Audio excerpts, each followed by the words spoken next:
Hello and welcome back to BEFFIOBSWWM, beating every Final Fantasy in order because something is wrong with me. And today, I am finally so happy to say it is time to review Final Fantasy VI. Now, it's been 7 months in the making.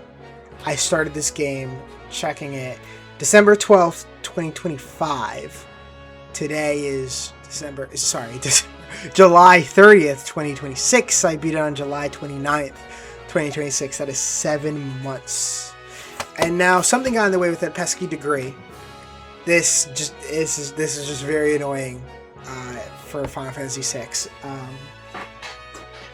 But either way, Final Fantasy VI is now completed.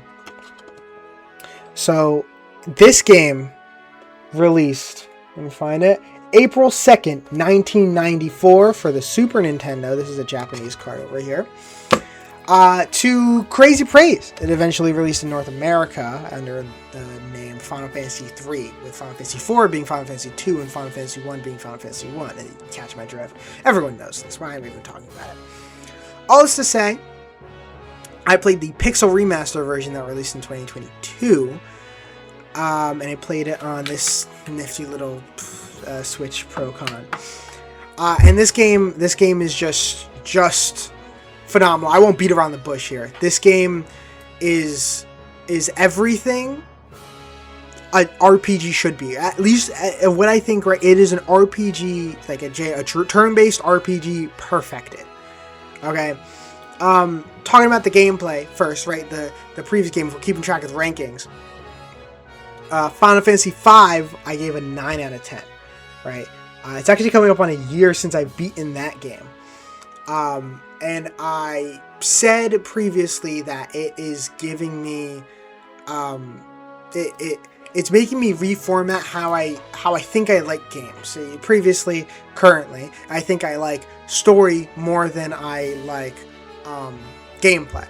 And I'd play a game with bad gameplay but a good story, but I won't play a game with a good gameplay, but a bad story. However, Final Fantasy V is making me rethink that because it had a pretty bad story, but the gameplay was so engaging and immediately made me want to keep playing purely to unlock more gameplay systems. That it kind of made me think. But Final Fantasy VI kind of just the thing I love about this series so far is I'm truly seeing the evolution of how they developed games, right? Starting from Final Fantasy III. I mean, I played Final Fantasy 1 and 2, but Final Fantasy 1 getting the baseline, Final Fantasy trying to go for story, Final Fantasy III trying to evolve the gameplay system into different jobs, being able to choose how you want to play to each player's playstyle. Final Fantasy IV trying to add that by having different characters with set playstyles, but having the story go in and out, wanting it to be a drama, having all those different characters come in and out, having each playstyle having to adapt to that. Final Fantasy V says, fuck with those predefined characters, having predefined playstyles. You can make your job whatever you want, but for further customization, you can combine jobs. You can combine the protecting of the knight with the spell casting of the wizard if you wanted to, and have be your mashup for each of your 4 characters. And now it really fell flat on the story side and on the character side, right? But the gameplay system of getting higher level in jobs, being able to take certain parts of those jobs into another job, completely fascinating, completely engrossing. Final Fantasy VI takes that core, but adds on to it, right? With previously, you need to be a spellcaster in order to cast spells. And that kind of, limits what you're able to do with each job because you kind of need a spellcaster, but they can't do that. They say, to fuck with it all, everyone's a spellcaster now with the Esper system, right? So you unlock these Espers, which now take place of the summons, because every character has a summon and every character has magic, because if they learn to grow, they learn to bond with that set Esper, they learn the spells of the Esper, and then everyone is a spellcaster. Awesome. It opens up your team building dramatically, and it opens up what Espers you want as your ultimate ability, right? Further, to take the Final Fantasy V job system of evolving the job to get certain parts of the job to add to others, they have the relic system where you get these items that give attributes or buffs to each player, and it takes place of, you know, the items. It combines the item and the job system, because you could have items that just boost your evasion, boost your attack, which are all well and dandy, but then also ones that fundamentally change how a character plays. So for example, for example, you have it's like the dragon horn and the dragon boots, right? The dragon boots let you change the attack command to jump, and the dragon horn boosts the jump command to jump multiple times. And so those two are a combination of like the dragoon dragon system, and I put it on Edgar because he's great with lances, and now he is basically a dragoon, but has the tools when I need to do armor piercing damage with drill, wide range damage with the auto crossbow, debilitator if I need extra support, and then he still has magic because he's my support guy. It is so phenomenal. Then with Sabin, right? He's your physical monk guy. He has the claws and he's able to attack. I make him put on the whatever lets you have 2 weapons in 2 hands, so he has 2 tiger claws. Then I put the master scroll on him, so he attacks 4 times. So if I have attack, he attacks 8 times with his tiger claws. It's so amazing, right? And so you're able to add all these relics, right? And some are for someone, right? Like Locke has the brigand's glove and the thief's bracer, which basically 1 buffs steel and 2 turn steel into an attack with mug. Then, you know, Umaro, the Yeti, he has 2 specific to him where it gives you the throw command and then blizzard, right? So there's some where it's preset what's the best for you, but the way you're able to customize and able to make your play style your own is phenomenal with the team building, because you might have already noticed, I've said a lot of characters' names. I've said a lot of things. There are 14 characters. There are 14 playable characters in this video game that you get as you go along through the story. Secret characters, hidden characters that just completely add. And I was so prepared to hate most of the characters. I was prepared to have a core like 7 max that I liked, right? Because when I got Gao, I was like, I don't get him. I don't understand him. Right? Mog seems like he's not going to be anything. Why would he need a Yeti? Go-Go, the Mimic, like, I'm not going to want him. Then, like, her name's not Creel. I want to call her Creel from Final Fantasy V. Realm and Strago, like, why would I ever use them? But as I'm playing, like, going through the game, and I want to, like, explore, I want to, like, see these different characters, and as I'm, like, kind of near the end doing all the side quests and stuff, I'm trying all these characters, I'm like, wait, these are all pretty cool, except for Strago. I did not use Strago at all. I don't get lore, right?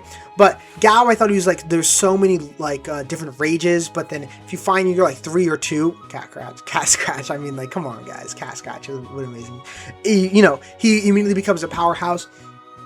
During the final battle in Kefka's Tower, I accidentally made the perfect Go-Go team where I had dual cast on Terra with a golden hairpin. I had Cyan, I had Edgar, and I had Go-Go. And so what I'd do, I'd spam Ultima half price, and then I'd use Go-Go to copy that. Or if it wasn't time, I would copy the jump or the one of the tools on Edgar. Or if I didn't want that, or if it wasn't the right time, Cyan would use one of his Bushidos, and Go-Go would copy that too. And I dispatched everyone. I ended up fighting Kefka with that team first. And I did so well. Granted, I will say, this game is easy as hell.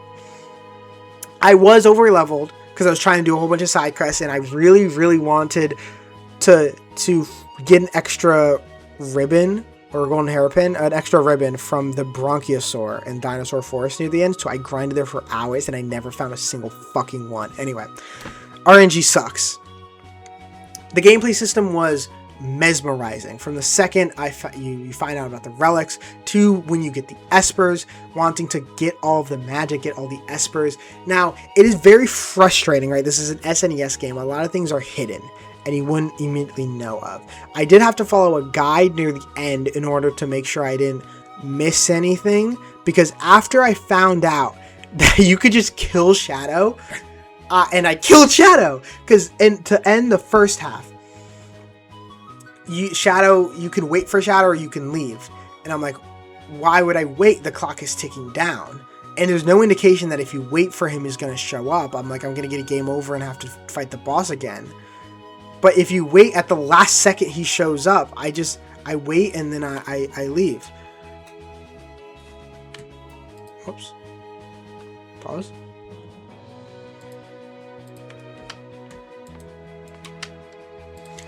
Okay, sorry, I'm back. I got a phone call. I thought it was for a job. I came from a job interview today. That's why I'm dressed. I thought it was for another job. I didn't recognize the caller ID. It wasn't. Anyway. Or was I? Probably the gameplay systems. It's good. I think Oh, Shadow. He comes at the last second. How was I supposed to know that now I can't use Shadow for the rest of the game? That's a little annoying, right? A lot of the espers, also very annoying to find and to miss. A lot of the side quests at the end that, characterize the characters. They're not necessary, but like Doma's Castle. Like, it's kind of not hard to miss, but it's hard to miss because how do you know you have to go into the sleep in the specific thing? But you get, like such a big buff for Cyan and such good characterization for him because he was one of my least favorite characters and now he's like up there. He's annoying. He's like, I don't know technology, but I mean, anyway. Speaking of the characters, let's go through them, right? So you got my girls, Celeste and Terra. Those are my main two. Okay, I use them all the time because I love magic casters and they were primarily for magic casters. Celeste is like a paladin, like magic and the swords. Terra was pure magic, at least for me. I gave her like the enhancer for most of it. I think I gave her the Zankan Tutsin at the end, but she had dual cast. She had a gold hairpin. Celeste had Hero's bracelet and I think gold hairpin as well. Then you have Locke, the thief. He's cool.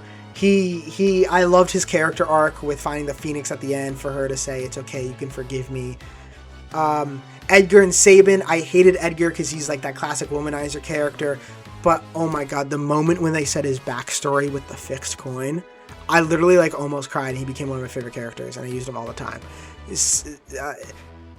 Edgar's character and Sabin, they're princes to a kingdom that the king was killed in a secret plot by the Empire.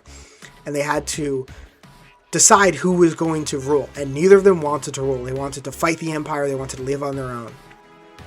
And so they decided, let's flip a coin. Heads, it's me. Tails, it's Sabin. That's what Edgar said. And Sabin's like, okay, let's do it. Edgar flips the coin. It landed on Edgar. Later to come and find out it was a fixed coin with two heads. Because he wanted it to seem fair to Sabin. But he knew he should be responsible as much as he didn't want to.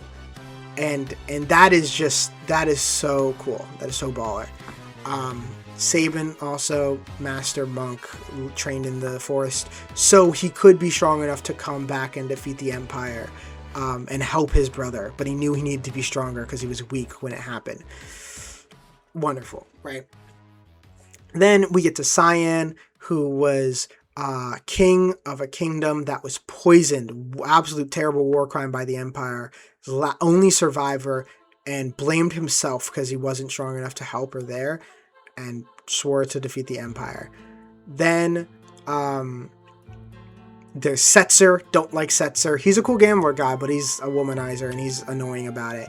But his backstory, again, with his girlfriend and how she died and how he waited for her, that was pretty cool. They're really good at the characterization, I feel. Like, I found like these characters annoying and then I like them in the end because their backstory, like they did a really good job with the story. We'll get to the story soon. Then we have Gao, Wild Child and the Velt.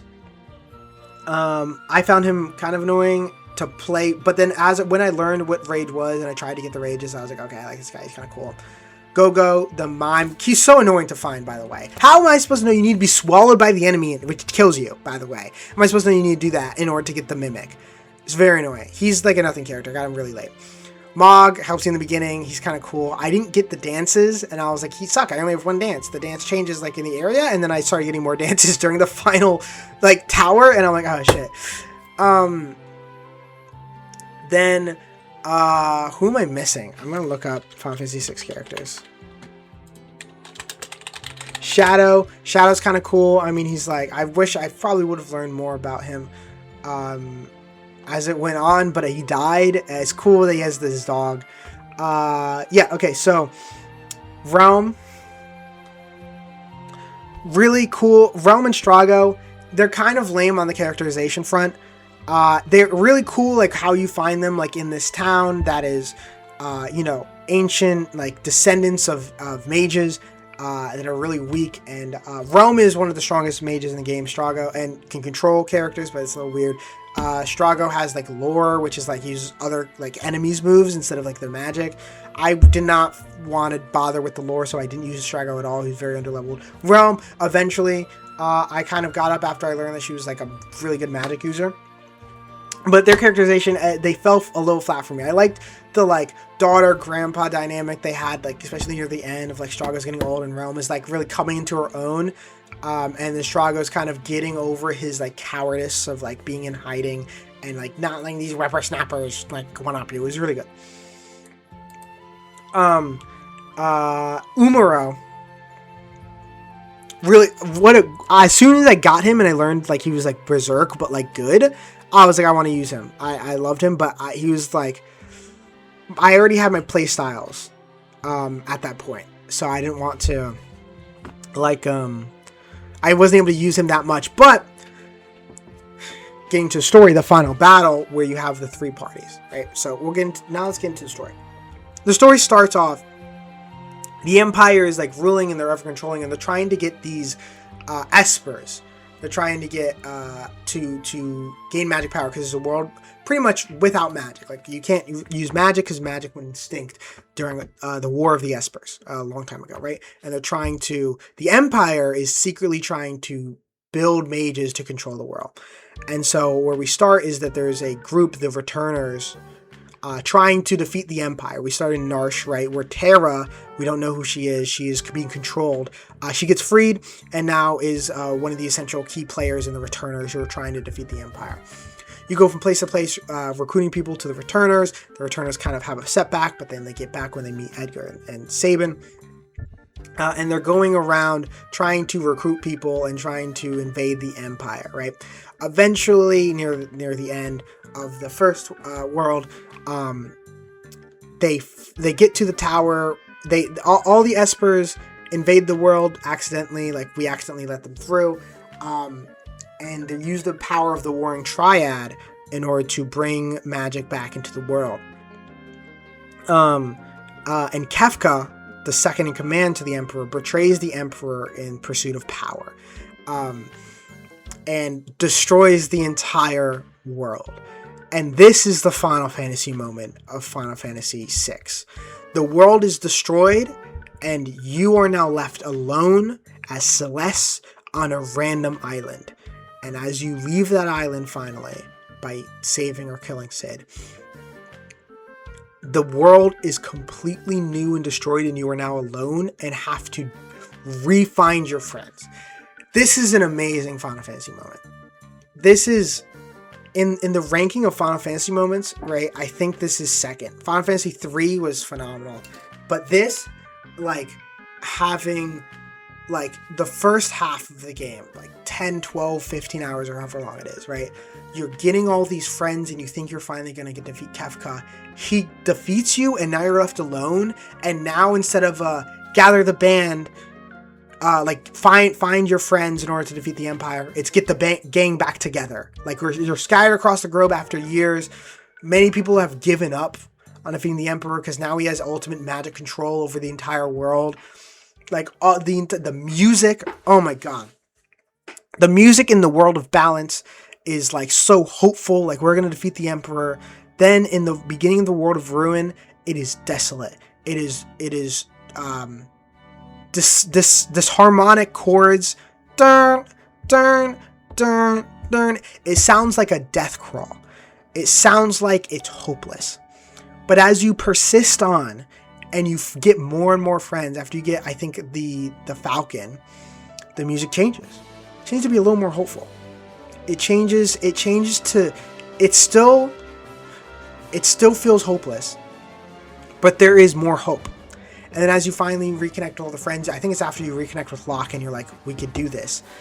The world music finally becomes back to normal with the triumphant hope as you march toward Kefka Castle. That is phenomenal, like beautiful merge between the music and the world and the gameplay. When I realized that, I was like, this game is amazing. Yeah. So as you're in the world of Ruin, Celeste has to go upon herself to reconnect. Terra, who's lost with herself as she is half Esper, half human, does not know if she really exists as this world or if she deserves to be either an Esper or a human, right? Then there's Locke, who's still racked by guilt and wants to save his ex-girlfriend. Then there's Edgar, who wants to get his castle back, which is stuck under the sand, so he pretends to be like a thief leader. Sabin is just wandering around trying to help people still. Setzer has given up after his airship was destroyed. Gao's just being Gao. Cyan has gone into hiding and is alone, and he has a really cute thing where this one lady in a town keeps sending letters to his boyfriend, but his boyfriend has died. Her boyfriend has died. And Cyan, trying to keep hope alive, sends letters back pretending to be the boyfriend. Very sweet. But as Celeste and the group recruit and say, we're alive, we're going to do this, eventually you get to Kefka Tower. And you march up, you defeat the Warren Triad, you go against Kefka.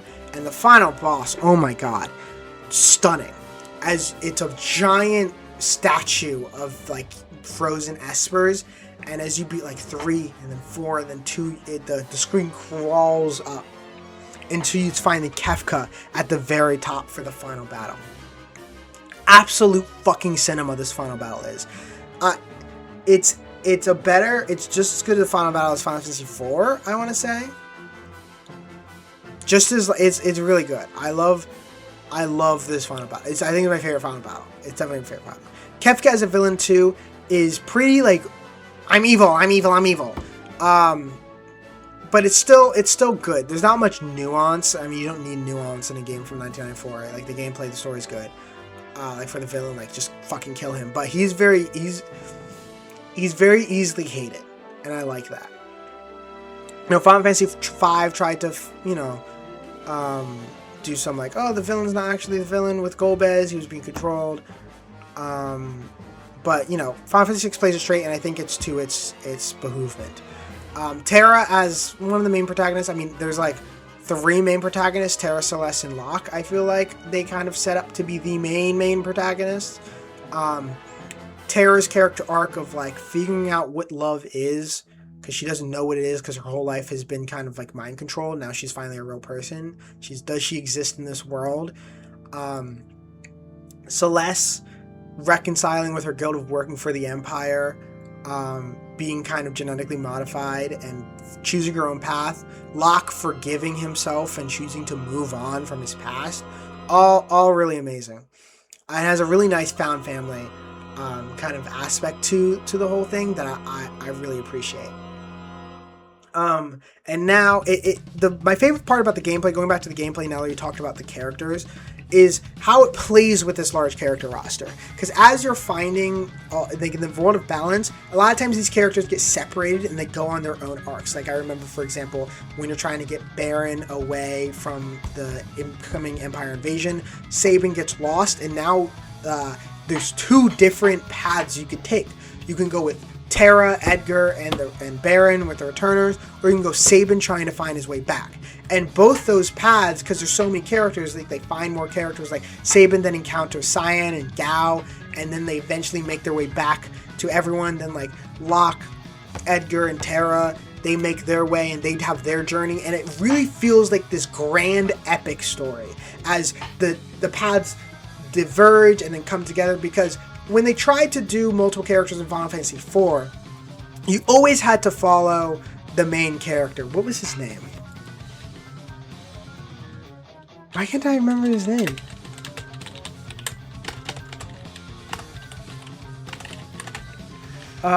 Cecil. Oh my god. You always had to follow Cecil, and everything revolved around Cecil. This feels like an epic where the character paths and the storylines diverge and intersect, and it really feels like a grand narrative. And with all these characters, a lot of times in certain dungeons or in certain battles, you have to make multiple parties and control them at once. The first time you fight Kefka, there's like people invading slowly in this like different thing. You have to create 3 parties. That battle was that was the hardest battle in the entire game. Then also in Phoenix Cave, you have to create 2 parties and do like a puzzle dungeon, switching between the 2. And then in Kefka Tower, you have to create 3 parties again and kind of go through them separately. All for the final battle where you have to fit all 12 characters, and if one character falls, the other replaces them. And I thought that was really inspired of a choice. Really cool. That it really feels like it's everyone in the world together. One person falls, another person takes their place. Using the limitations of only being able to have 4 people at once with the strength of how many characters you have. It's really an inspired decision that I love. I was overpowered. I was like level 55 almost, and I lost 2 people to an instant death spell. Like at the same time, they killed my 2 people, and that was the only 2 people I lost. But it still was an exhilarating fight. It still was really cool to see all of that. And so now on to the future. Next is, well, I guess I should do the score, right? So here is my rating system as a refresher, and I'm going to give Final Fantasy VI right now a 10 out of 10 experience. This game was phenomenal. It is now the standard for turn-based RPGs, and one of my favorite RPGs ever. For reference of me as a person, Xenoblade Chronicles is my favorite game of all time. And Undertale is kind of right below that, and Final Fantasy VI is kind of right in there with that trifecta. It took me 38 hours to beat. Estimated was like 34 on like how long to beat. I kind of was like, for those 4 hours was the grinding for a Bronchiosaurus. What a phenomenal game. Here are the ratings so far. Final Fantasy VI is obviously at the top of it. Also, quick housekeeping. I edited some scores. I'm gonna like 1 year after I beat each thing, I'm gonna try and like go back into my Mind Palace and like rescore them. I gave, at least my original score, Final Fantasy VI was a 6, and now it's a 3.5. Final Fantasy IV was a 8. It's now a 7. And coming up next week is actually Final Fantasy V. It was a 9. I think it might be an 8.5. We'll see. Anyway, next up is Final Fantasy VII. If you could see. I got a Japanese disc cart here. It's really cool. Thank you, eBay. Next up is Final Fantasy VII. Now, I'm like halfway through Final Fantasy VII already on my Nintendo Switch. I played it years ago, my sophomore year of college. I'm like 20, 25 hours in or something like that. However, I want to start again with the context of everything that came before. And every time I turn on my Switch, it screams. And I fear that if I continue playing it and I try and beat it right before I beat fucking Sephiroth or something, it's going to explode and I'm going to lose all my save data. So I'm going to do it again on the new Steam version of Final Fantasy VII. So again, thank you so much for watching BEFFIOBSWWM. Hopefully next time it won't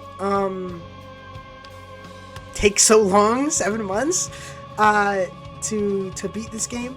I will say I need to catch up on Deltarune. I'm 2 chapters behind. Luckily, I don't have that degree to worry about, though. But I do need a fucking job. Oh, I need a job. I need a job so bad. Fuck, I need a job.